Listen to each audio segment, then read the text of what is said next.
He drained the account at 2:17 a.m. By 2:30, he was gone. By sunrise, our daughter's college fund, 12 years of birthdays, tooth fairy dollars, and scraped together overtime, was gone. No note, no goodbye.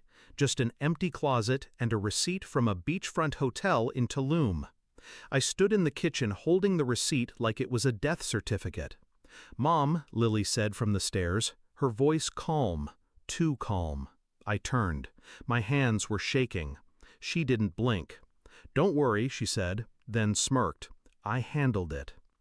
I met Ethan when I was 19 and stupid. He was older, smooth, the kind of man who made a girl feel seen just by looking her way. He said things like, "We're going to build something that lasts." I thought he meant us. He meant himself. He studied finance. I studied his approval. He got the job, the suits, the salary. I got Lily, the minivan, and the part-time admin gig. But I loved him, even when he stopped seeing me, even when he started staying late, even when he made me feel like a burden he once chose. The signs were there: the sudden gym membership, the locked phone, the unfamiliar scent on his collar, orange blossom, not mine. And then, last Tuesday, the tuition portal denied my login. I called the bank, listened to the silence after they confirmed the withdrawal. Every cent, gone. And Ethan's cell, disconnected. I didn't cry, not because it didn't hurt, it did, like being gutted with a cold knife.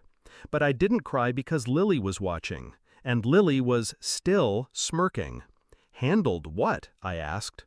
She shrugged, pulling cereal from the cabinet like this was just another Tuesday. I noticed him acting weird weeks ago. He was using my iPad to check flights, logged into all his accounts and forgot to log out. She spooned cereal. Crunch. Calm. I took screenshots. Passwords. All of it. She looked up. Then I changed things. I sat down. Slowly. What things? Lily pulled a folder from her backpack and slid it across the table. Inside, printouts, emails, bank statements, crypto transfers, a full map of his financial footprint, color-coded, labeled.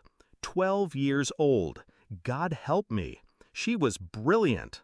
I sent some things to his boss too, she added, like those expense reports he faked, and the photos with his client. I choked on breath. She passed me water like she was the adult now. By Friday, he called, not to apologize, to scream. "You vindictive little, what the hell did you do?" I didn't say a word, just handed the phone to Lily. She held it like a judge holding a gavel. "Hey, Dad," she said sweetly, "you forgot to update your crypto wallet password. I did it for you." Silence.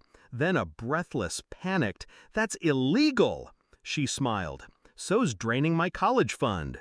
Then she hung up. 2 hours later, the HR department of his firm contacted me. I let them know I'd be forwarding documents anonymously. He was terminated that day. The hotel charged back his prepaid stay. And the woman he left me for filed a restraining order when he screamed at her in the lobby, something about betrayal, passwords, and even my kid turned on me. Lily and I didn't speak much that night.